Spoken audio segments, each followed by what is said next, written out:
Today on episode 143 of the Moving Forward Leadership Podcast, I talked to Ken, Mr. Biz Wentworth, and he's going to tell us a story about how buying gym equipment increased productivity, increased employee engagement, increased profits, and decreased costs. That's right, folks.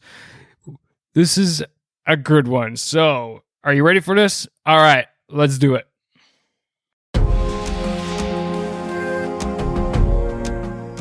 Welcome to this episode of Moving Forward Leadership. Stick around and learn how to achieve, excel, and become a leader that people willingly follow. Lead, don't boss. And now, here's the host of our show, Chief Leadership Officer, Scott McCarthy.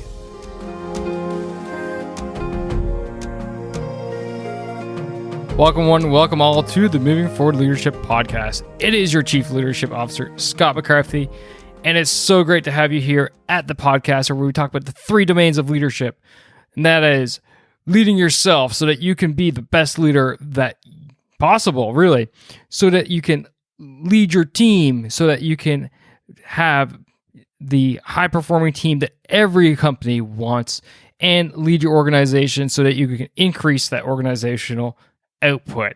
And we bring world-class guests like Mr. Biz today, and couple that with my 20 years of military experience to bring this podcast to you and your ears. So it's so great to have you here. And today we got Ken, Mr. Biz Wentworth. It is one to listen to. Kind of like how I said in the beginning of the intro, he's got an amazing story about how gym equipment turned all those things and turned a company basically right around. Fantastic. And it's all about leadership because I get into how we are talking about, hard business things and really management things that people would say.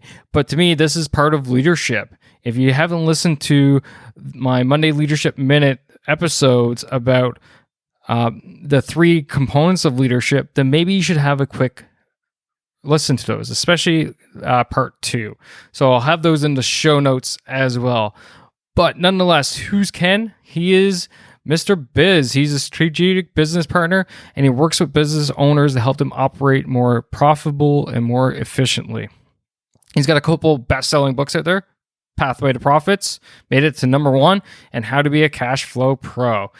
He's regularly working with professional organizations. He has his own podcast called the Mr. Biz Radio, and he's founded Mr. Biz Solutions. And this helps business owners basically get that advice, get the experience out of Ken so that, increases their business output. He often appears on Forbes, JC Morgan Chase, American Express, Fast Company, NBC, ABC, Fox, Business News Daily, keeps going. I'm going to stop because you get the picture, right? Ken's an all-star. He is world class, and that's why he is here for you. We're going to be talking about things such as goal setting and budgets. Ooh, you say. I say yes. As well as the 3 pillars of financial success and how leadership and business tie together. And that's why you want to listen to this episode. All right, folks, you've heard enough from me. It is now time. So sit back, relax, and enjoy my conversation with Mr. Biz on how leadership and business come together.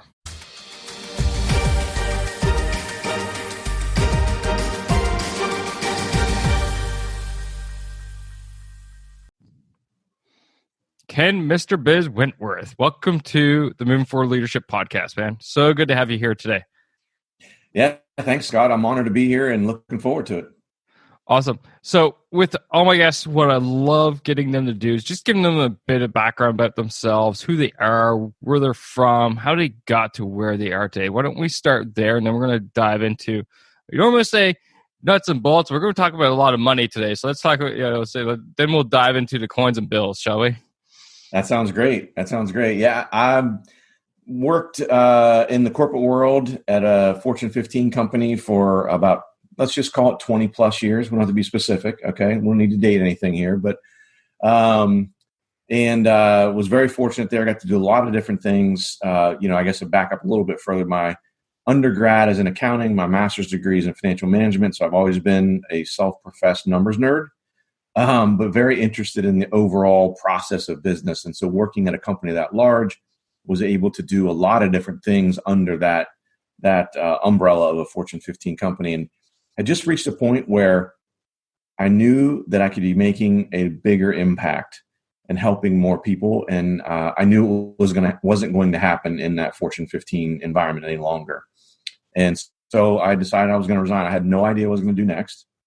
I didn't even know what I do now was a thing because I had been so engrossed in the corporate world. So I resigned. I decided to resign literally on an elevator ride in Midtown Manhattan from the 50th or 48th, I can't remember, floor, the elevator ride down to the bottom where I had to leave for my next meeting when I was up in New York for meetings. I decided during the elevator ride that this was it. This was my chance to be an entrepreneur, and I was going to do it. Again, no idea exactly what that was going to look like. Funny side note to that, Scott, is I was when I got to LaGuardia Airport in the evening to fly home, I called my wife and I said, yeah, well, first of all, I should also mention I was told in that meeting I was going to be promoted into the top 1% of people in the company. And I decided I was going to resign after hearing that, right? Completely counterintuitive. So I told my wife, oh, I'm going to get promoted top 1%. And I said, and by the way, I'm going to leave. And my wife said, you got to leave? What? Oh, your plane's leaving. And I'm like, no, I'm going to resign. And my wife is a nurse, God bless her, nothing to do with business, right? Can't spell business, as they say. And she said, did you get to the airport early? Have you had a few drinks?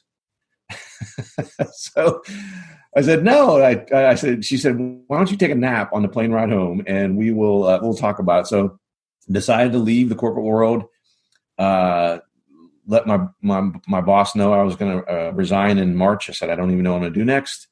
I'll stick around as long as you want. Ended up staying and through December of that year, and figured out in between there, as I was transitioning out of my corporate role, what the heck I wanted to be when I grow up. Having that conversation and figuring that all out, and decided I wanted to do what I do now, and which is being a strategic business partner, a fractional CFO, part-time CFO.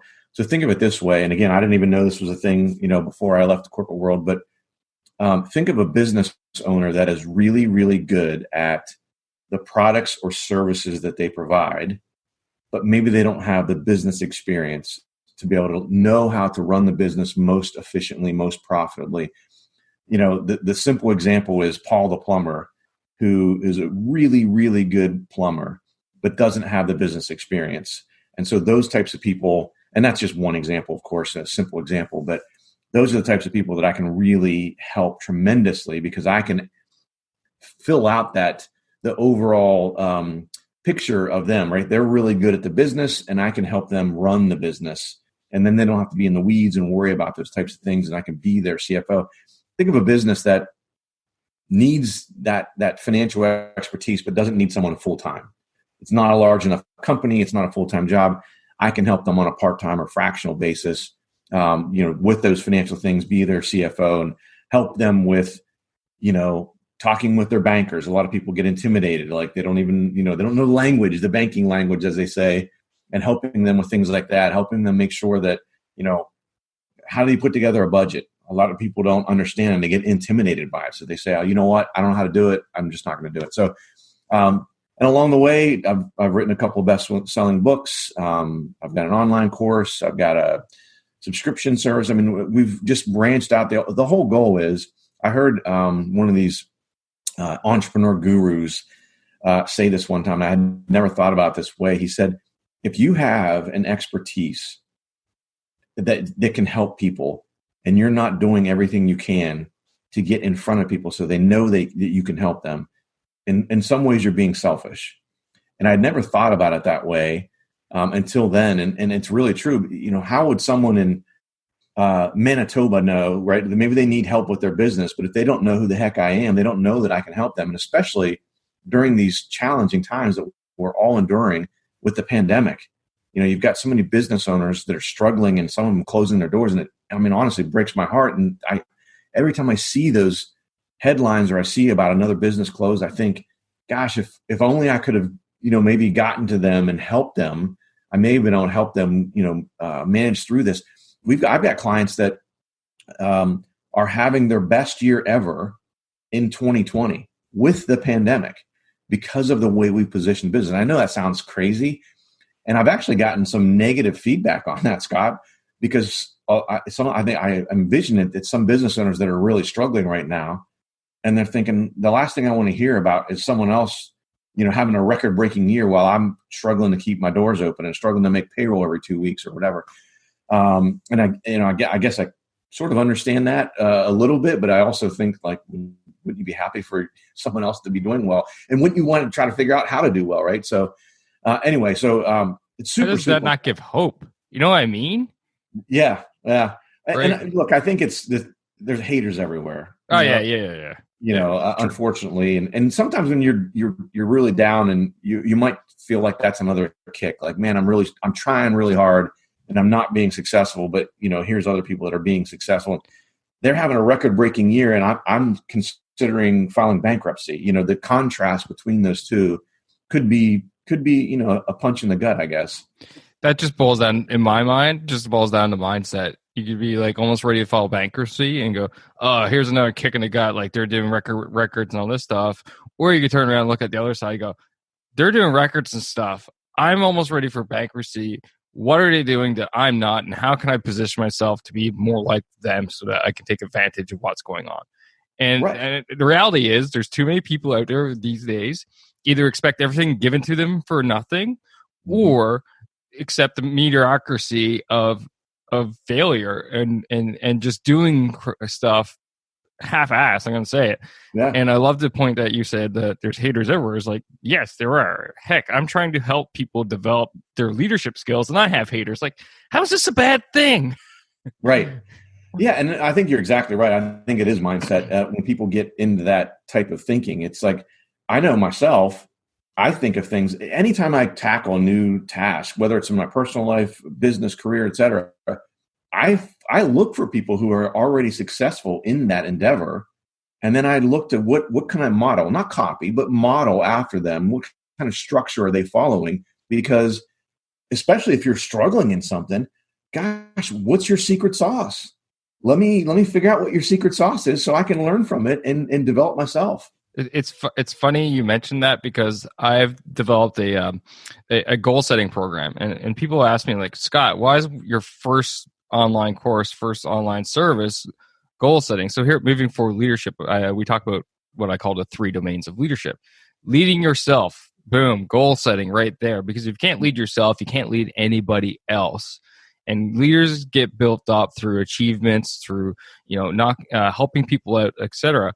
And the second step of that goal setting program is finding people who have done or are doing what you want to do, and see, hey, how are they doing it? What actual items are they doing on a weekly basis that enables them to achieve the goals that they've achieved or pretty much are achieving? So I totally agree with you. And my point is that it goes works in business, it works in personal life, it works everywhere. You just got to find the people who are doing it and see what they're doing. And I'll tell you, as a side note to that, Scott, and you may have seen this as well. So the Harvard Business Review did a study, and I saw this. It's probably been about a month ago, and around goal setting. And if anyone out there is like, oh, that's wishy-washy, that's touchy-feely, set goals. So here's some statistics, again, because I'm a self-professed numbers nerd. This shows you how powerful this is, and I'm sure that this will resonate with you, Scott. So let me make sure I get these right. 83% of people don't set goals. So the vast majority of people in the world do not set goals, right? So, which blew me away. Like, holy crap, you got to be kidding me, right? 83% do not set goals. 14% of people set goals, but only in their head. Those people are 10 times more likely to achieve their goals than the 83% who don't set any goals, right? And that, you might say, okay, well, that kind of makes it's obvious, right? If it's top of mind, you're going to focus on it more. Okay, but so 10 times more likely. Obviously, right there, that's a deal. That's a game changer right there. The people who actually set goals and write them down, which are literally only 3% of the people, according to Harvard Business Review, only 3% set goals and write them down. They are 3 times more likely than the goals in your head people. Put another way, if you have goals and you write them down, you are 30 times more likely to achieve that goal than someone who doesn't set a goal. If those numbers do not convince you the power of setting goals, then maybe you should pick a new profession. I don't know. Well, people just need goals in life, right?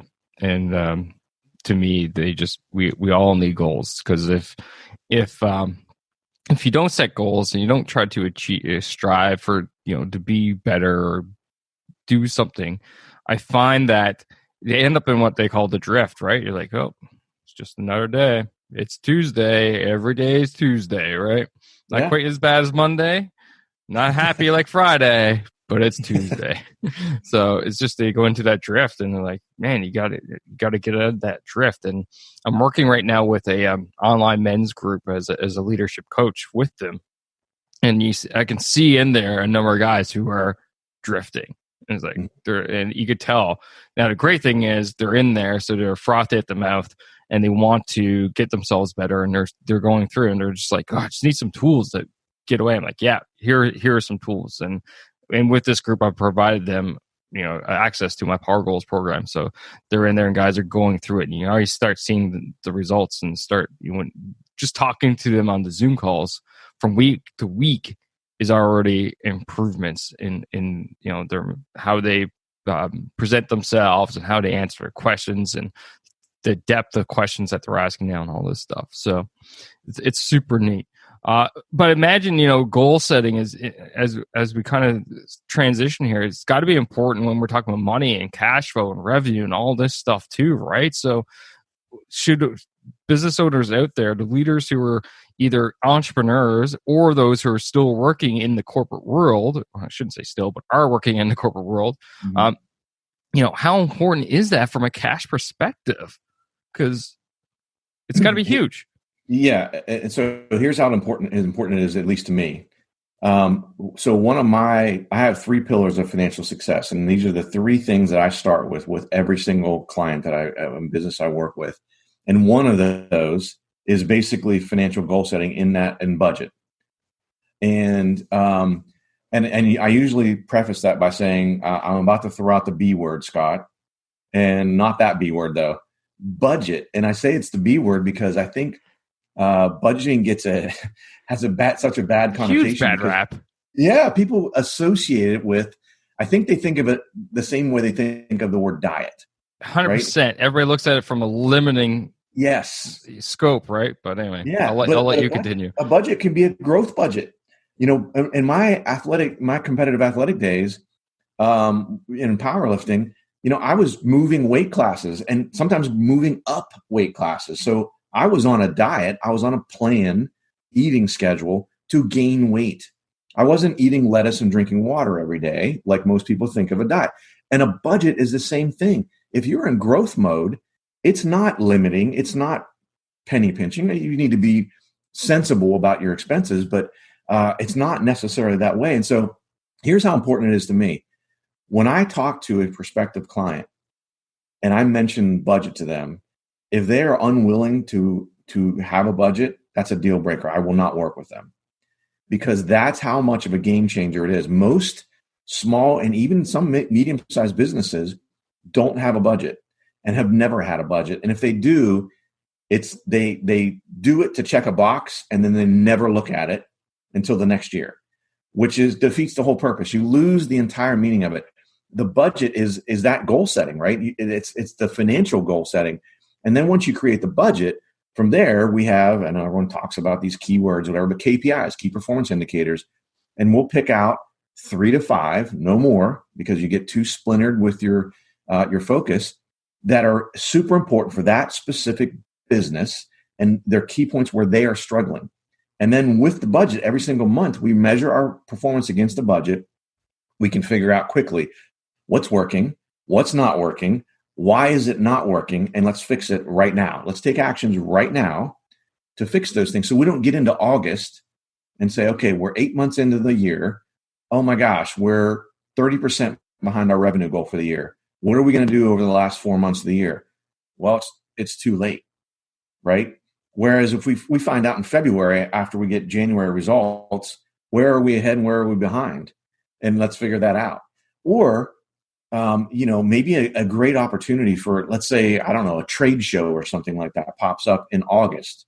And they say, hey, we've got tables. We'd love to have you come. It's a $5,000 investment, blah, blah, blah. And you go, okay, well, with travel, materials, it's going to cost me $10,000. Do I have the money to do that? Well, if you have a budget, you know exactly where you're at. Do you have the money to spend it? Is it wise to spend it? Are you already way behind? Or are you kicking butt and taking names? And absolutely, let's spend it. Let's get 2 booth spaces because we really think this is so powerful. But that's a long way with the financial goal setting, is having that budget so you track against it every single month. And again, it doesn't have to be super deep. Well, you need to have some detail. The more detail, the better, in that, not to the point where it's overwhelming, but enough to where it's not just like, if you have 10 products or services you offer, you shouldn't have a budget that just has 1 line for revenue. Ultimately, you would have 10 lines, right? So you know how each of those 10 lines are doing. So again, it's not just, oh, my revenue's down. Well, why is it down? So then you have to start digging into those 10 lines underneath it of what, maybe 8 of them are kicking butt and doing really well, but your highest volume product or service is the one that's struggling. And because it's the highest volume, it's dragging everything else down. So super, super important. As you can tell, I get fired up about budgets. So I'll stop there, but that's how important it is. And again, if you're unwilling to make a budget and trend against the budget, I can't work with it, because it's that important. I'll put it this way. I'm trying to think of a business that I've started to work with, and we've created a budget that in the first year of having a budget, I'm thinking about this for a second. If they haven't had a budget in the past and we created one, the first year they have a budget, they have a record-breaking year. Whether they've been in business for 5 years, 10 years. I got a business that I started working with that had been in business for 24 years, had never had a budget in 24 years, had been wildly successful. We created a budget in that 25th year. Best year ever by like almost 20%, 18%. Best year ever after 24 years. So that's how powerful it is.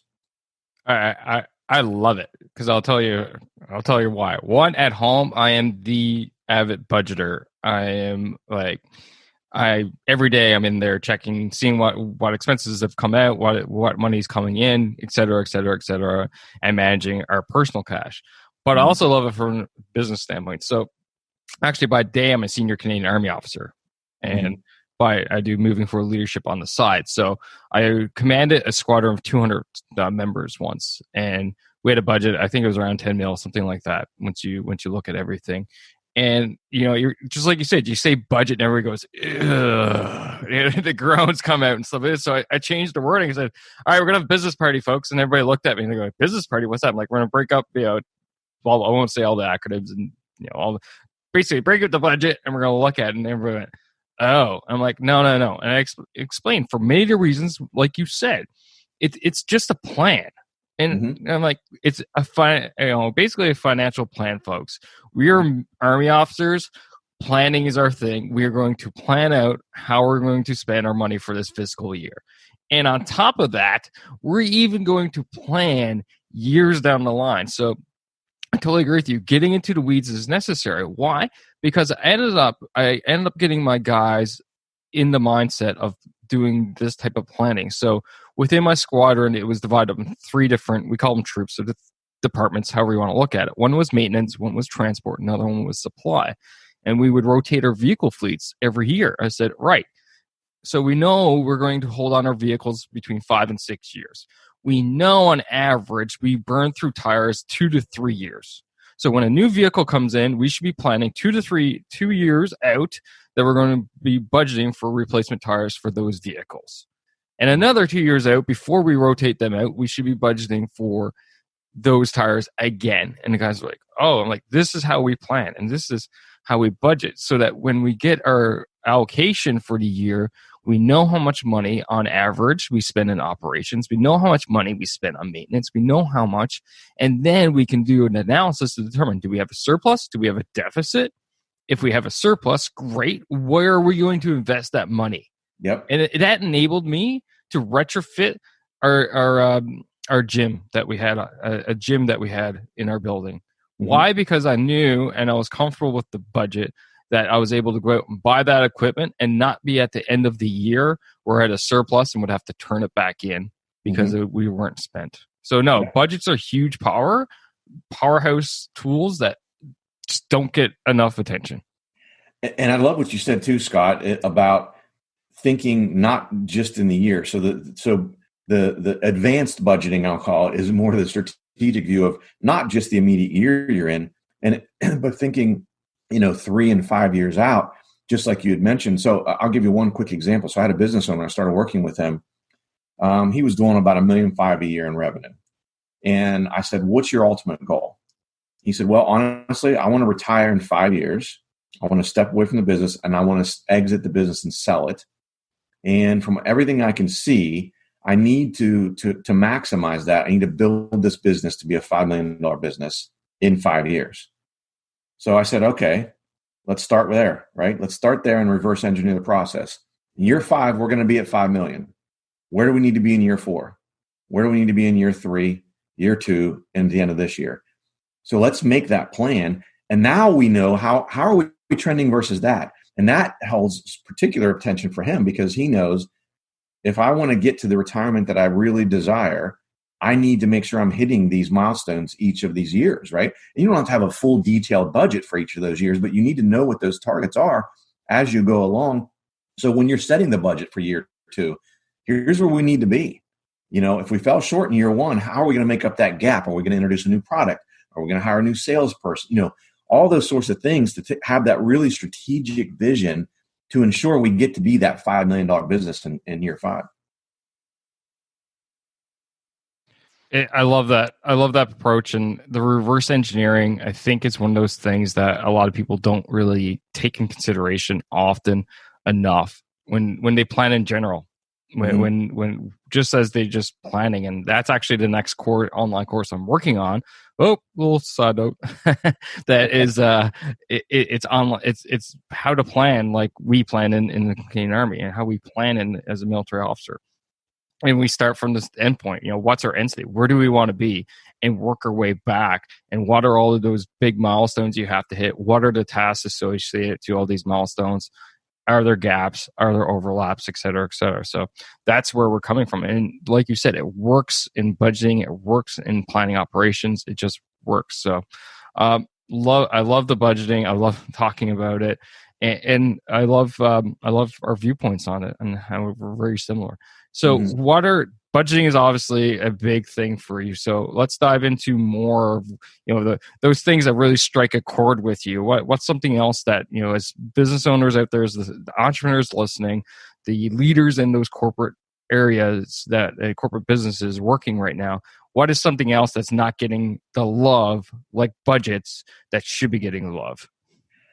Well, so the other 2 pillars of my financial success, the first one is cash flow, and that one's pretty obvious. But so if you don't have cash, you don't have a business, right? So very critical. And I think cash flow gets love. Well, I shouldn't say it gets love. It probably gets a lot of hate from most business owners and leaders.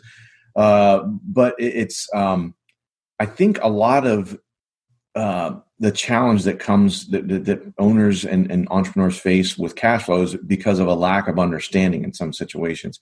I think a lot of people think of cash flow as being synonymous with profits or net income, and they're not the same.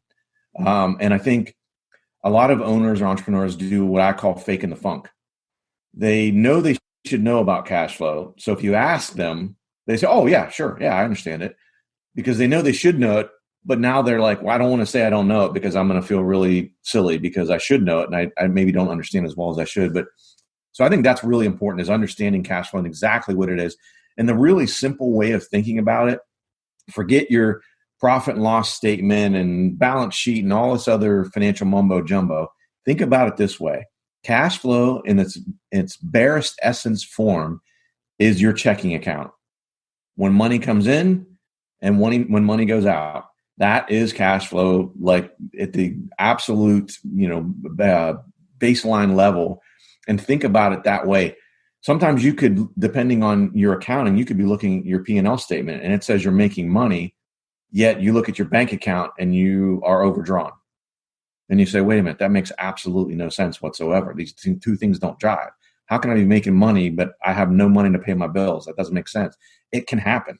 And the other thing I'll mention is cash flow is something that can rear its ugly head at any point during the life cycle of a business. It's not just startups. It's not just business in 5 years, 10 years.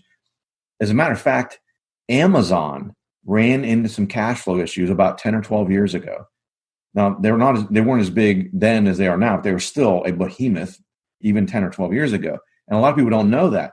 And the only point of me bringing that up is don't be ashamed to think, I've been in business 10 years. I shouldn't be having cash flow problems. You could, right? It depends. And a lot of different elements go into that, but super, super important to understand cash flow. And once you understand the basic baseline of it, then you can start to figure out for your particular business, industry, niche, et cetera, what are the levers I need to pull to improve that?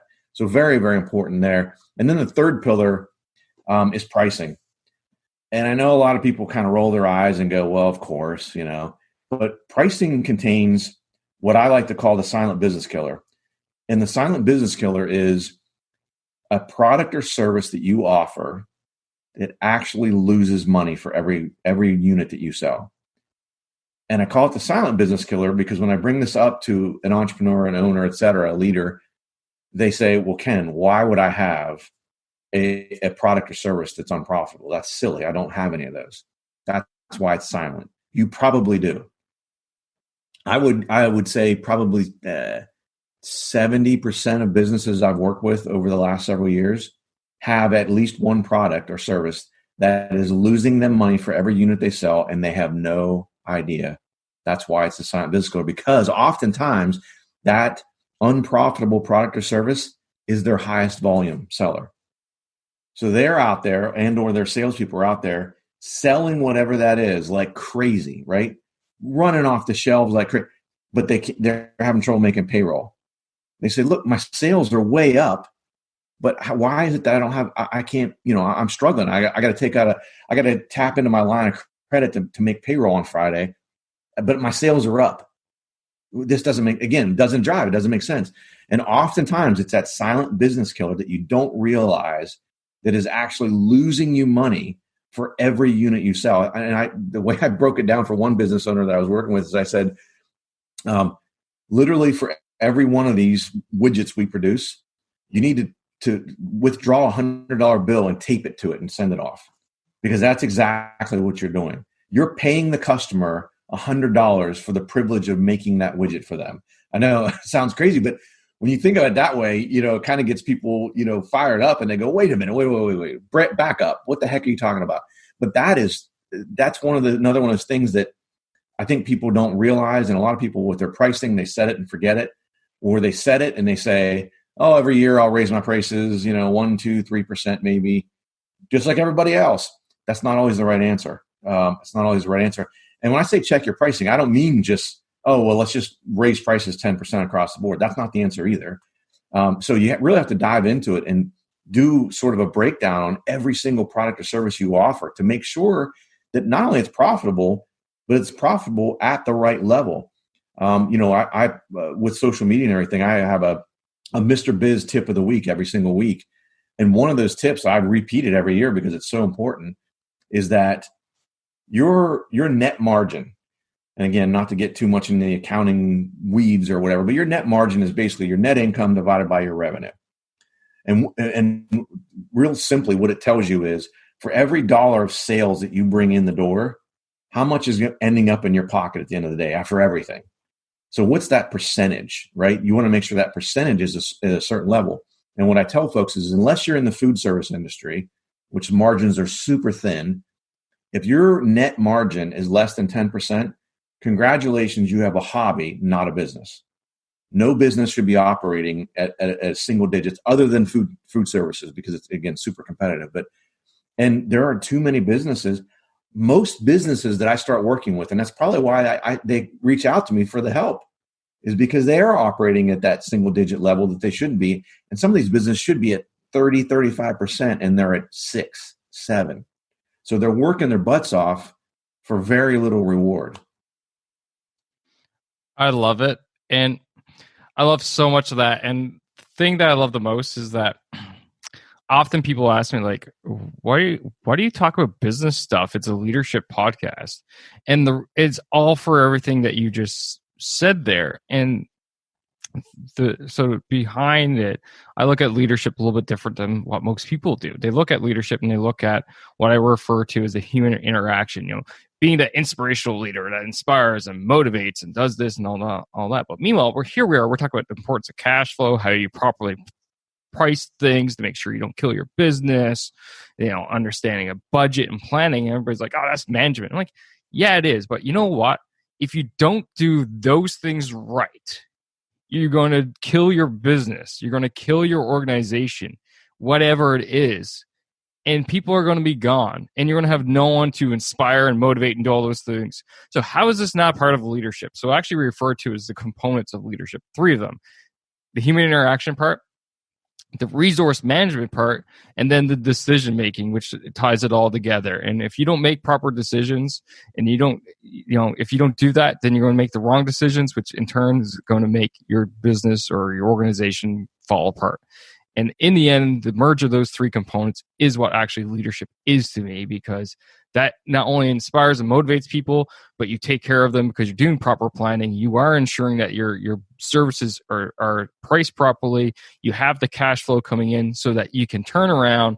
Maybe your revenues and profits go up, and then you decide through your budget, okay, this is what I'm going to do with this new profit now. Maybe I'm going to invest in the training for my people. Maybe I'm going to invest in new equipment. Maybe I'm going to expand to bring more people in. That, folks, that right there, that's leadership, and that's how these things tie together. No, absolutely. So I'll tag on to that a few things, Scott, that I think really will hit home to folks and resonate. Think of how difficult your job as a leader is if your company is struggling financially, and the message you have to continually send is, we have to lay off more people. Right. Right. How difficult your job becomes as a leader. The other thing that tying the financial in with leadership is, think about, just as you had mentioned, Scott, some of those rewards, not only personal development for your employees and your teams, but think about it. We had this at one company that I work with, is they wanted a gym. It was a blue collar place, and they had space in the back of the warehouse that they weren't using, and employees wanted to put a gym in. So you know what we did? We created a financial goal, and we said, if we can get our these 2 measures, these 2 financial measures to this level, we'll fund the gym, and we'll give you $15,000. And we'll put together a planning committee, and you guys can take $15,000 and spend it however you want to create a gym. You want to talk about a motivated workforce, right? And now they're so bought into it. So now they want to know the numbers, right? They want to, hey, how are we trending versus this, right? Are we ahead? Or are we behind? Guys, we got to kick it up, right? So now they're super motivated. And so now that the leadership of, like you'd said, inspiring people, that's a big part of it. When people are part of those decisions and part of they see how their efforts fit into the bigger picture. And sometimes those are on a financial basis. My gosh, it's so stinking powerful. It goes back to what we basically talked about at the beginning of this show, the importance of goal setting. So you set that goal, that company set the goal, the financial goal, people bought into it because there was something out of it. It's not the same old crappy message that you often get out of these, quote unquote leadership out of organizations. Oh, we don't have the money for it. Oh, we don't have the money for it. Oh, we don't have the budget for it. It's not in the budget. Well, then do something about it. Don't keep accepting the same old garbage results and same old garbage messaging.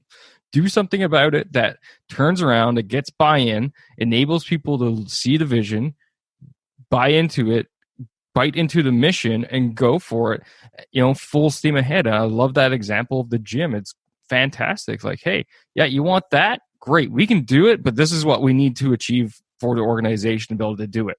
Because ultimately it goes back to the organization needs to stay, right? It needs to eat, quote unquote. So, it needs a baseline of funds that comes in. It needs to be able to pay its expenses. It needs to be able to do all these things. A gym is a nicety, but it's something that as a leader, yes, I would love to give you that, but we need to get beyond where we're at right now. So to do that, here's the vision. This is where we want to be. This is the level of financial, income or sales or whatever it is, whatever KPIs you want to throw out there. This is where we're at. You guys do that. I guarantee you we'll put X number of dollars towards the gym. $15K, that's going to be a good gym, let me tell you. And that's how leadership goes. And it goes back to that whole 3 components I talked about: the human interaction, giving them the vision, giving them the message, inspiring them, the resource management of, okay, in order to spend X number of dollars, I need Y amount of income, and making that decision to go, okay, all right, folks, this is what we're going to do. Are you guys in or are you out? And of course they're in, and they're going to be beyond in now. Oh, I'm telling you, to see, so in years before I started working with them, the employees had been asking for this gym for multiple years. And what the owner was telling them was, well, if we have a better year next year, we'll see. Well, to an employee, that there's nothing definitive about. Exactly. Just like you were saying, the same old garbage message. Whereas now we've drawn a line in the sand. If you help us get to this level, here's the reward you're going to get. Not, well, maybe, kind of, sort of, if. No, get us here. This is when you get your gym. If we get there in 6 months, you get a gym in 6 months. If it takes us 6 years, you get a gym in 6 years, right? And here's how much you're going to get. Not just, oh, we'll get you a gym. And then with the owner cheaps out and buys a used treadmill and a used stationary bike and, some plastic weights, 100 pounds of plastic weights. And you go, that's not a stinking gym. Like, tell me what this is going to be. And I think the extra element, the extra secret sauce is that not only do we define how much we're going to give you monetarily, we're going to give you $15,000 and we're going to form a committee. We're not going to do it because we don't know what kind of gym you want. We want you to build the kind of gym you want that you're going to get the maximum benefit of. So now, again, they're super motivated. And so literally without us even directing this, one of the leaders amongst the group, he created a one of those like little, not a pie chart, but one of those goal things where he was tracking it and he had it hanging up in the break room. So everyone saw it every single day. How close are we to getting this stinking gym? And so again, very motivating, and people would joke about it. And so it became one of the things I talk about all the time on the financial side is you want to have your employees think like owners. And so how do you do that? Because you're not around all the time. And so you want to make sure that they're making decisions that are not just important for them as individuals, but how does it fit into the grand scope of the business? So how do you do that? And this is one of those ways. So they see it. And so now, it was hilarious. The owner and I would be walking back through the warehouse, and every once in a while you hear someone say, hold on. That doesn't look like that's getting us closer to a gym. So they're kind of self-policing a little bit, like, wait a minute, that's unprofitable. Like you're wasting material or, whatever it may have been. Sometimes you have goals, but you know what?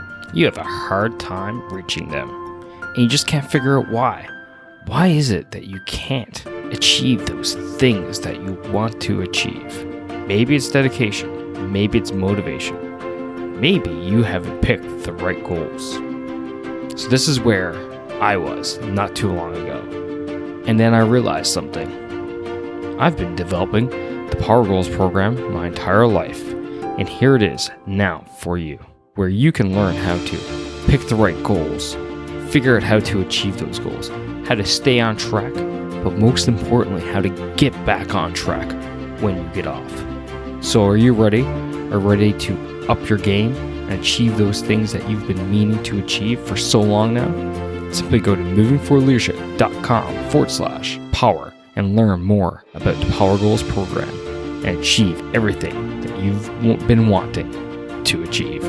And now, back to the show. That's awesome. And you know what? Let's take it one step further, shall we?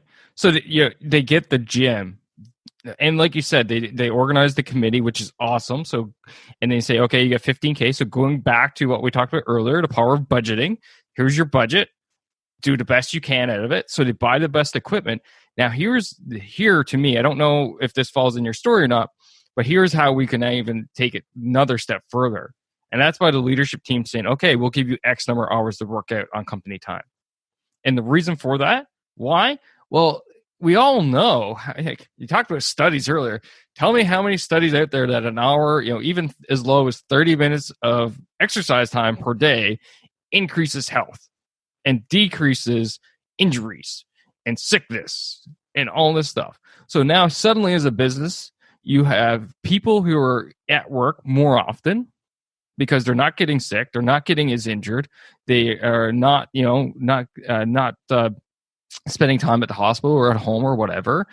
Your insurance premiums eventually are going to slowly go down because your company's not dipping into them. Because why? The people aren't at the hospital as much. Why? Because they're at the gym, they're working out, productivity is going up.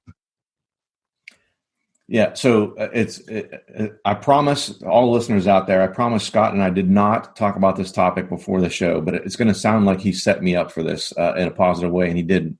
So the tag on to this was, once we had the gym on site, and we didn't even think about this, so shame on me for not thinking of this. Our health insurance provider, when we went to negotiate rates for the next year, he said, wait a minute, you guys have a facility on site? Let me go take a look at it. Goes back and looks at the gym. Because we had a facility on site that was available to our employees, our health premium went down. So what the owner did, and he, I think, may have done it without me around, but I prompted him in this direction, is I said, he had 60 to 70 employees. Health insurance premiums pretty robust, right? So I said, let's take the money that we saved from that and give half of it back to the employees. Keep half for the business and give half back to them. And so the employees weren't expecting that. They had no idea. And so imagine getting towards the end of the year and saying, hey, you know what? Your hard work helped us get this gym. Even though it's benefiting you, right? Your hard work helped us get there, helped us achieve all these financial goals. And here's another thing, an intangible or a tangential benefit of this gym that you helped us get. So we're going to share and win those rewards with you. That's awesome. And I, honestly, giving half of it back to employees. And for me personally, I would have taken a portion of that cash as well and put it to the side for gym upkeep, gym additions, and all this stuff, right? Because obviously it's something important that's bringing good, solid benefits to your organization. So, but again, that's how I think. And think about this. Another benefit of the gym is now you've got this gym on site, and so now some employees are getting closer because now they're workout buddies. Yep. Which helps that relational aspect of things as well, without leadership even having to be directly involved in that. You're fostering the right environment for them to grow that and develop them themselves. Yeah. And going back to my earlier example, when I was the squadron commander and we had a gym on site as well, I would actually take my lunch breaks and go hit the gym. Mm-hmm. And the reason for that is, like, I go through the strain and stress of the morning, get that done. Lunch, I would change my office, go hit the gym for 45 minutes to an hour, shower, come back, have a quick bite to eat, and I'm actually refreshed in a better mind state to make better decisions in the afternoon. And so the benefits even for leadership are there. And just like you said earlier, get to know people better. You become workout buddies. So there would be 3 to 4 people that would be there at the same time as I would, and you get to know them. And for me as a military officer, it's so important. Well, it's important for any leader out there to have intimate knowledge of their people, and by intimate I mean detailed knowledge, and who their spouse is, their children, their parents, etc. And you get to know them at that deeper connection level, so that when you need something from them in those moments of crisis, because that's where as leaders we need to step up, whether that is financial crisis, productivity crisis, whatever. For me, life crisis. They're there. They're willing to go the extra round for you. You're willing to go that little bit further. And it all stems from proper budgeting, proper cash flow, pricing, planning, and ultimately getting employee buy-in and planning and preparation. Yeah. Yeah. No, that particular case was, I mean, we should have done like a case study. I mean, it was amazing, the results of the company. The company has continued to grow since then. We've actually added on to the gym. Yep. Because we've added more employees. And so people were like, hey, it's getting kind of crowded, because exactly what you mentioned, Scott. A lot of guys would take their lunch and work out during lunch, just knock it out, so they don't have to try to tackle it before work or after work, because most of them have families, et cetera. And so a lot of them would do it during lunch. Well, it ended up being very crowded during lunch. So, okay, how do we do this? And so then we were like, okay, well, guys, we kind of sort of tried to lead them towards the answer. Like, okay, well, how are we going to fix this problem we're having? Well, we staggered the lunches. Right. So you're in lunch group A, B, and C. You go from 11 to 12, 12 to 1, 1 to 2, right? Someone that comes in later might want to take a 1 o'clock lunch or whatever. So we kind of staggered things a little bit to, free up the gym. But we added on to the gym. They had, hey, it'd be really great if we can get X, Y, and Z. All right. Well, how much is that going to cost? Here's the goal we have to achieve to get that.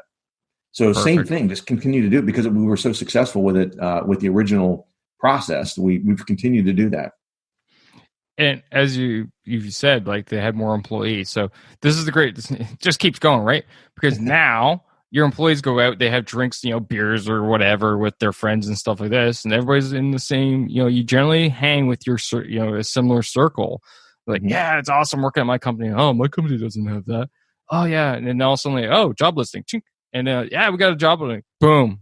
People are applying. Why? Because of the organizational culture that you've created through something as simple as 15K.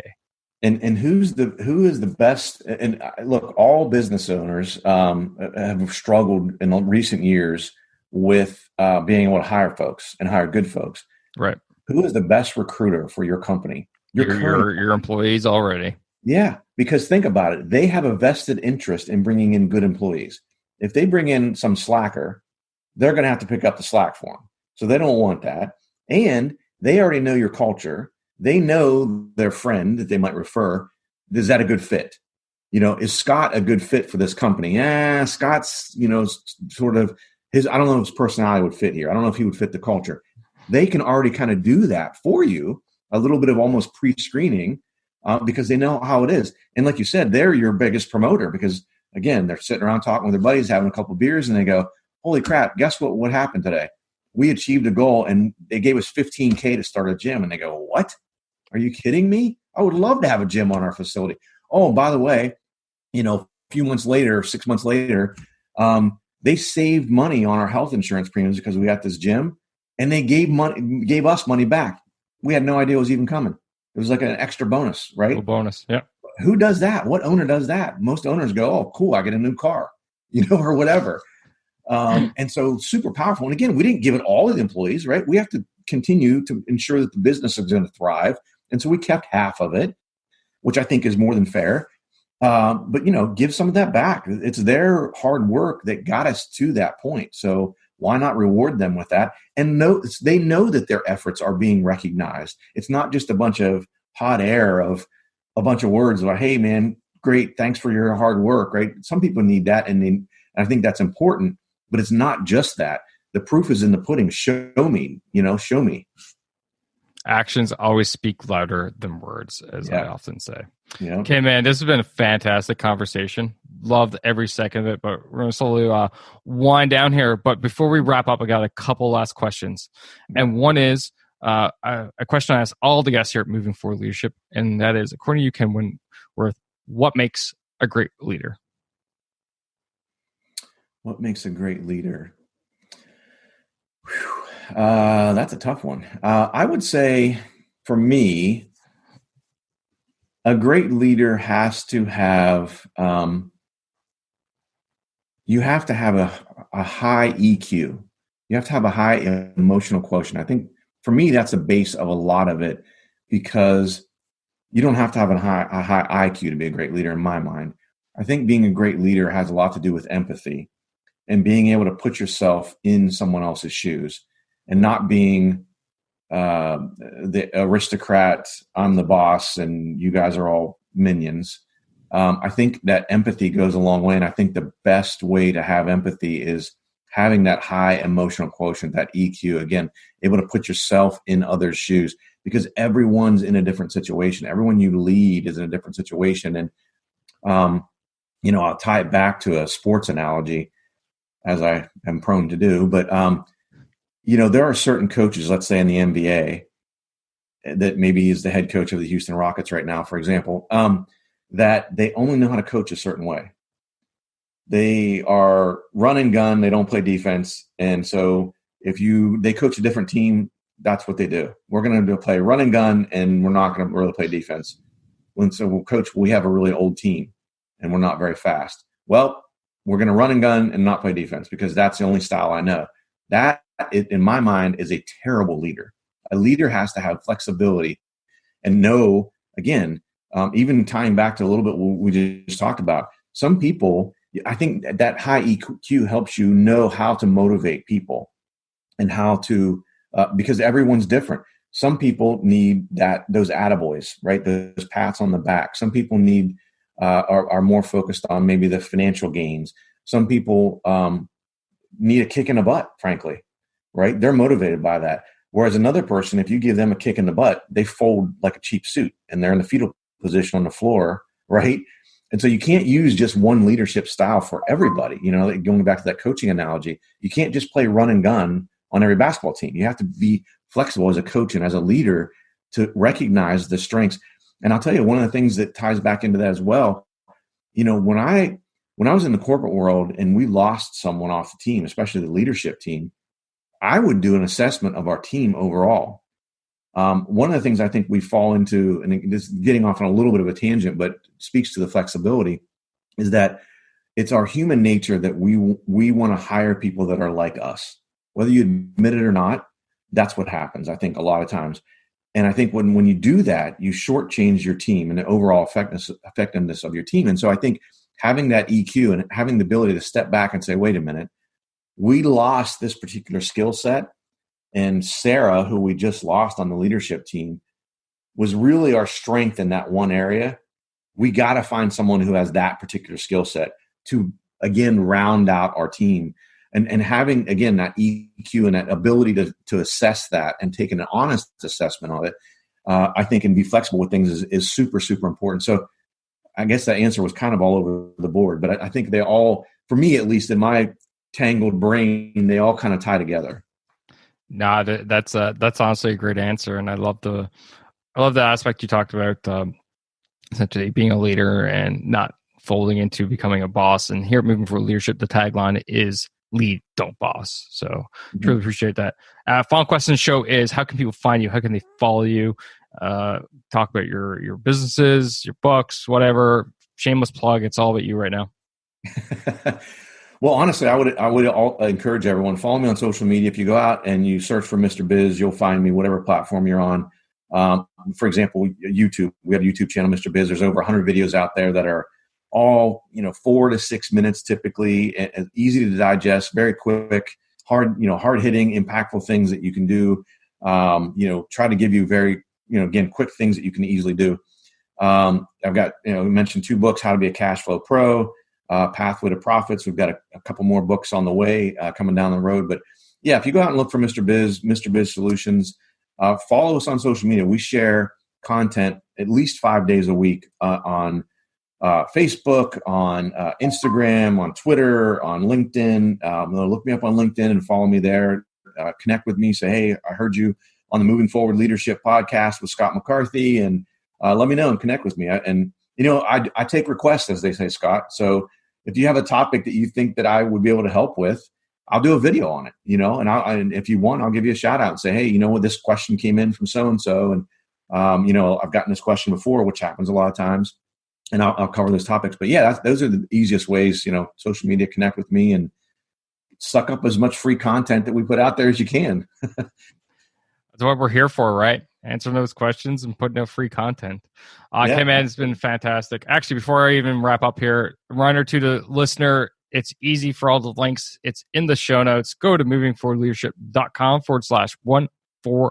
143, and they're all there for you already. But yeah, Ken, man, this has been a blast. It's been a slice, and so many great conversations here, especially one all revolving around a gym. But thanks for coming out. Yeah, Scott, I really appreciate you having me. I had a great time, and hope that the listeners like it.